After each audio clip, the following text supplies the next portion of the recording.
o novo Código de Processo Civil, os artigos 98 a 102, da gratuidade da justiça.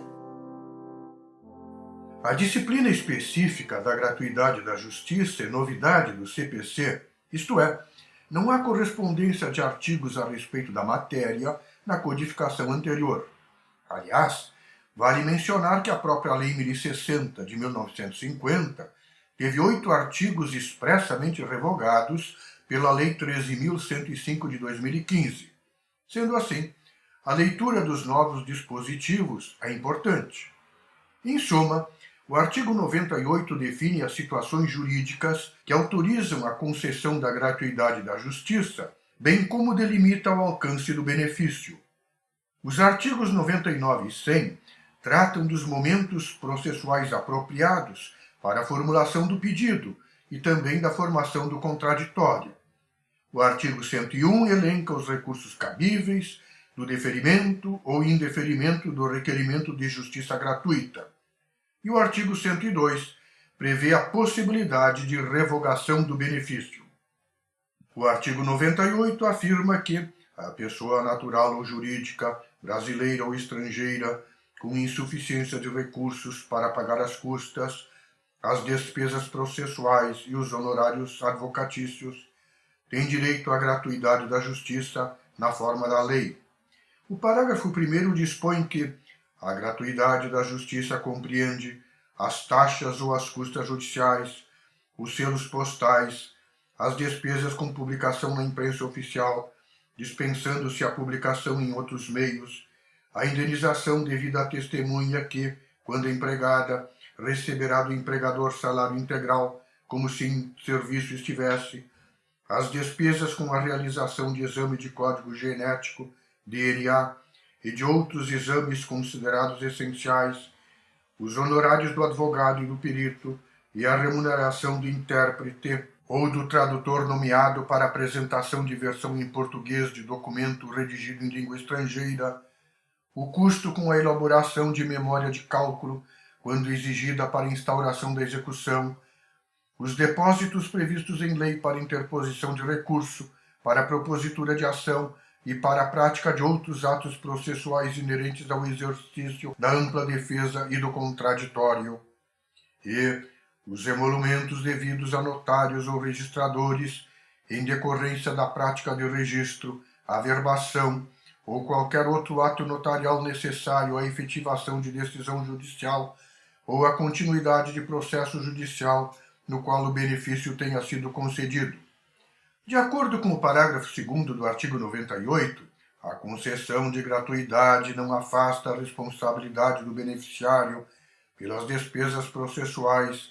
e pelos honorários advocatícios decorrentes de sua sucumbência. O parágrafo 3º determina que, vencido o beneficiário, as obrigações decorrentes de sua sucumbência ficarão sob condição suspensiva de exigibilidade e somente poderão ser executadas se, nos 5 anos subsequentes ao trânsito em julgado da decisão que a certificou, o credor demonstrar que deixou de existir a situação de insuficiência de recursos que justificou a concessão de gratuidade, extinguindo-se, passado esse prazo, as obrigações do beneficiário. O parágrafo 4º prevê que a concessão de gratuidade não afasta o dever de o beneficiário pagar, ao final, as multas processuais que lhe sejam impostas. E segundo a redação do parágrafo 5º, a gratuidade poderá ser concedida em relação a algum ou a todos os atos processuais, ou consistir na redução percentual de despesas processuais que o beneficiário tiver de adiantar no curso do procedimento. O parágrafo 6º esclarece que, conforme o caso, o juiz poderá conceder direito ao parcelamento de despesas processuais que o beneficiário tiver de adiantar no curso do procedimento. O parágrafo 7º determina a aplicação do disposto no artigo 95, parágrafos 3º a 5º, ao custeio dos emolumentos previstos no parágrafo 1º, inciso 9, do artigo 98, observada a tabela e as condições da lei estadual ou distrital respectiva. De acordo com o parágrafo 8º, na hipótese do parágrafo 1º, inciso 9º, que trata dos emolumentos, havendo dúvida fundada quanto ao preenchimento atual dos pressupostos para a concessão de gratuidade, o notário ou registrador, após praticar o ato, pode requerer ao juízo competente para decidir questões notariais ou registrais a revogação total ou parcial do benefício ou a sua substituição pelo parcelamento de que trata o parágrafo 6º do artigo 98, caso em que o beneficiário será citado para, em 15 dias, manifestar-se sobre esse requerimento. O artigo 99 estabelece que o pedido de gratuidade da Justiça pode ser formulado na petição inicial, na contestação, na petição para ingresso de terceiro no processo ou em recurso. O parágrafo 1º prevê que, se superveniente a primeira manifestação da parte na instância, o pedido poderá ser formulado por petição simples nos autos do próprio processo e não suspenderá o seu curso. O parágrafo 2º diz que o juiz somente poderá indeferir o pedido se houver nos autos elementos que evidenciem a falta dos pressupostos legais para a concessão de gratuidade, devendo, antes de indeferir o pedido, determinar a parte comprovação do preenchimento dos referidos pressupostos. Na linha adotada pelo parágrafo 3º, presume-se verdadeira a alegação de insuficiência deduzida exclusivamente por pessoa natural e, em conformidade com o parágrafo 4º, a assistência do requerente por advogado particular não impede a concessão de gratuidade da Justiça. O parágrafo 5º afirma que, na hipótese do parágrafo 4º, o recurso que verse exclusivamente sobre o valor de honorários de sucumbência fixados em favor do advogado de beneficiário estará sujeito a preparo, salvo se o próprio advogado demonstrar que tem direito à gratuidade. O parágrafo 6º aduz que o direito à gratuidade da Justiça é pessoal, não se estendendo a litisconsorte ou a sucessor do beneficiário, salvo requerimento e deferimento expressos. Finalmente, o parágrafo 7º determina que, requerida a concessão de gratuidade da Justiça em recurso, o recorrente estará dispensado de comprovar o recolhimento do preparo, incumbindo ao relator, neste caso, apreciar o requerimento e, se indeferi-lo, fixar prazo para a realização do recolhimento. O artigo 100 dispõe que, deferido o pedido, a parte contrária poderá oferecer impugnação na contestação, na réplica, nas contrarrazões de recurso ou, nos casos de pedido superveniente ou formulado por terceiro por meio de petição simples, a ser apresentada no prazo de 15 dias, nos autos do próprio processo, sem suspensão de seu curso.